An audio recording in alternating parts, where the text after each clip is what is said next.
रफीक भाई क्या हुआ है, क्यों पुलिस स्टेशन आना पड़ा आज आपको, कारंज पुलिस स्टेशन? सबसे पहले मैं आपको मेरा परिचय देना चाहता हूँ। मैं मोहम्मद रफीक जी शेख एडवोकेट हूँ। जमालपुर और 29 का मैं म्यूनसिपल काउंसिलर हूँ। MIM पक्ष का, अहमदाबाद म्यूनसिपल कॉर्पोरेशन का पक्ष का नेता हूँ।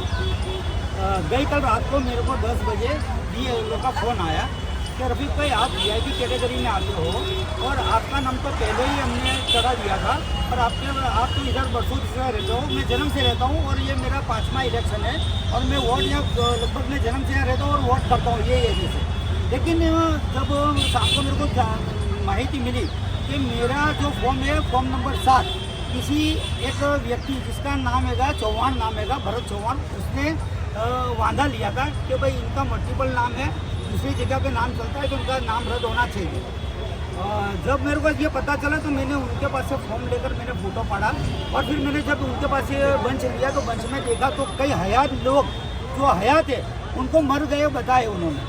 तो मेरे को ऐसा लगा कि ये एक सोची समझी साजिश है। और जब मैंने देखा कि उसके अंदर नंबर लिखा हुआ था, उसका नाम था चौहान को मैंने फ़ोन लगाया, और फ़ोन लगाकर मैंने उसको पूछा कि भाई आप कौन हो? तो बोले શું કામ છે? તો मैंने कहा कि भाई આવી રીતે ફોર્મ નંબર 7માં તમે વાંધો લીધો છે, તો એ તમે તમારું નામ ચૌહાણ છે? તો કે હા. તો મેં કીધું આ તમે ફોર્મ નંબર 7 ભરેલું છે? તો કે મેં ભરેલું નથી. તો મેં કીધું આ તમારી સહી છે, તમને ખબર છે કે આ સહી કરેલી હોય ને એકરારનામું કરેલું હોય તો ગુનાને પાત્ર બને છે? તો કે ભાઈ આ મને ખબર નથી, મારું નામ કોઈએ નાખી દીધું છે. ત્યાર પછી મેં એમને કહ્યું કે ભાઈ કોણે નાખ્યું હશે? તો એમણે કહ્યું કે મોહન, उसने ऐसा बताया कि मोहन भाई करके जो भारतीय जनता पार्टी का है उन्होंने तलाश नाका होगा। तो मैंने कहा कि आप तहकीकात करके मुझे बताओ, अगर आप नहीं बताओगे तो मैं कल आपके सामने FIR करूँगा। बाद में मैंने देखा कि बहुत सी जगह ऐसी घूमे पड़ी रात को, और ये बहुत से मैंने अधिकारी से भी बात की। उसके बाद में हमारे जो BLO है इन्होंने भी आगे बात की कि भाई हमारा ત્યાં બાજુ એક હયાત વ્યક્તિ છે અને તમે એવું કહો છો કે ઉપર પોલિટિકલ દબાણ છે, તો અમારે કરવું પડે એવું છે। તો હું કઈ રીતે કરું કે ભાઈ માણસ તો હે જ છે, તો મરેલું કરી રીતે બતાવો। તો કે તમે अब उसको अभी स्थगित कर दो, अभी इसको वायरल मत करना बोले, अभी तुम बंद कर दो। फिर बाद में मैंने वो अल्ताफ भाई करके सुपरवाइजर को फ़ोन किया। सुपरवाइजर ने मुझे ऐसा बताया कि भाई ये जो है ये गर्ल्स हाई स्कूल है, गर्ल्स दानापीठ खाते, वहाँ से ये फॉर्म आए। तो मैंने क्या ये फॉर्म किसने दिए? बोले एजेंट वगैरह आके देते। तो यानी मैं यूँ पूछना चाहता हूँ कि एजेंट आप जब इतने जवाबदार व्यक्ति हो, अधिकारी हो, तो ये जो फॉर्म आप फॉर्म नंबर 7 देते हो तो आप उसकी तहकीकात करते हो कि नहीं करते? ये मेरे को बताओ। बोले इसमें हम कुछ नहीं करते, हमारे को तो ऊपर से आता है तो हमको देना पड़ता है, तो हमने BLO को दिया है। तो मैंने कहा ये अल्ताफ भाई आपको पता है कि वहाँ पे अधिकारी कौन कौन है? तो बोले वहाँ किरण भाई ने दूसरे कुछ नाम उन्होंने मुझे बताया, उन्होंने इनको दिए। और उसके बाद में इन्होंने रात को जब हुआ तो रोक दिया। तो ये अच्छी सोची समझी साजिश है, और एक ही कौम के वोट को कम करने के लिए इनका षड्यंत्र है। ये खुला पड़ गया है गई कल, और मताधिकार का छीनने की कोशिश है। तो आपके साथ में आप जिस एरिया में रहते हैं, जान साहब की गली में, वहाँ पर आसपास में और कितनी ऐसी घटना इस तरह की रही है? कितने लोगों के नाम? 300 नाम मैंने देखे, उनके पास बंच थे। उसमें जो 2 विभाग, एक 18 नंबर का बूथ है, एक 21 नंबर का बूथ है। 18 नंबर में लगभग 135 नाम उनके पास थे, और 21 नंबर में 150 के आसपास थे। ऑब्जेक्शन उठाने वालों में किनके नाम है? कोई 2-3 नाम बताए जा रहे हैं। साबरमती वालों की अपनी फैमिली जिसने नहीं, ऑब्जेक्शन किसने उठाया है? फॉर्म जो भरा है कोई पुरोहित और कंसारा या क्या नाम है? उसके अंदर फारूक भाई कंसारा का एक नाम था, मैंने प्रमुख नाम देखा था उनका, और ये एक भाई का नाम था भरत भाई चौहान नाम था।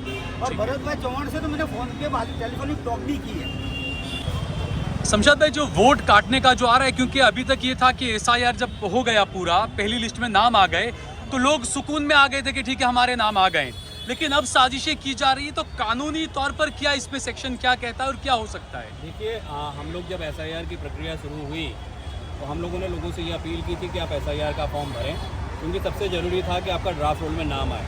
लेकिन हमने ये भी बताया था कि ड्राफ्ट रोल के बाद सबसे खतरनाक पीरियड जो है वो उसके बाद चालू होगा, जिसमें क्लेम एंड ऑब्जेक्शन की बात होगी, जहाँ पर इस तरह के बदमाश लोग आपके नामों के सामने गलत तरीके से ऑब्जेक्शन आपत्तियां दर्ज करवाएंगे, वहाँ पर आपको अलर्ट रहने की ज़रूरत है। लेकिन जिस हिसाब से ऑब्जेक्शन लिए गए जमालपुर विधानसभा में कि एक ही इंसान के पास से 150-200 इस तरह के ऑब्जेक्शन लिए गए और सिर्फ सिंगल फॉर्म लिए गए कि उस ऑब्जेक्शन में क्या है, तो जिसके नाम से ऑब्जेक्शन दिया गया है उसका एपिक नंबर डाला गया है और जिसके नाम पर ऑब्जेक्शन लिया गया है उसका नाम और एपिक नंबर डाला है और दूसरी कोई डिटेल नहीं डाली, ना उसका एड्रेस डाला है ना कुछ डाला है। और किसी को दिखा रहे हैं आप डेथ, किसी को दिखा रहे हैं आपकी यहाँ पे रह नहीं रहा है, किसी को आप ऑलरेडी एनरोल्ड दिखा रहे हैं। तो अब उसी के पीछे एफिडेविट होता है जिसको इकरारनामा कहते हैं। इकरारनामे के नीचे ही लिखा होता है कि इस तरह की अगर कोई इन्फॉर्मेशन प्रोवाइड करता है और वो इन्फॉर्मेशन गलत होती है तो उसको 1 साल तक की सज़ा हो सकती है।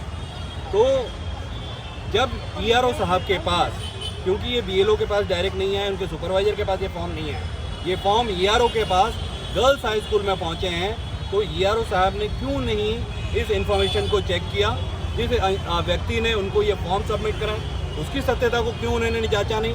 तो अगर उन्होंने इस तरह का नहीं जाता है तो सौगंध के ऊपर कोई भी गलत इंफॉर्मेशन देखना BNS की 215 और पीपल्स ऑफ रिप्रेजेंटेशन एक्ट की 31 के तहत 1 साल तक की सज़ा की प्रावधान का केस बनता है। इसीलिए आज हम रफ़ीक भाई के साथ और दूसरे और अलग अलग हिस्सों में जहाँ पर भी लोगों के साथ हैं वहाँ लोगों को हम फरियाद करने के लिए इंस्पायर कर रहे हैं कि भाई लोग बाहर निकलें और इस तरह के उनके अगर नामों के सामने किसी ने गलत आपत्तियाँ दर्ज करवाई हैं तो आप जो अधिकारी इन्वॉल्व हैं उनके सामने और जो लोग किसी भी पार्टी से ताल्लुक़ रखते हैं उन तमाम के खिलाफ आप लोग FIR दर्ज करवाइए। क्या नाम है आपका और क्या मामला है? मेरा नाम मोहम्मद हुसैन कमरू सिंह नागौरी है। मेरे फादर का नाम कमरू सिंह इमामुद्दीन नागौरी और उनका नाम ये SIR का फॉर्म में फॉर्म भरा हुआ है और वो हयात है और उनको डेथ बताया। अच्छा, कितने सालों से रह रहे हैं यहाँ पर? हमारा बाप दादा की पैदाइश यहाँ की है। तो हयात और हयात आपके है, पास में अभी फॉर्म हयात है। पता चला कि उनको मृत घोषित कर दिया गया। मेरे पास का फोटो भी पड़ा हुआ है। तो आपकी क्या मांगे, क्या चाहते हैं आप? हाँ, ये कि हमको न्याय दिया जाए इसके बारे में। ये हयात है और उनको मृत्यु को बताया और हमको क्यों डिलीट किया इसमें, प्रकाश चाहिए हमको।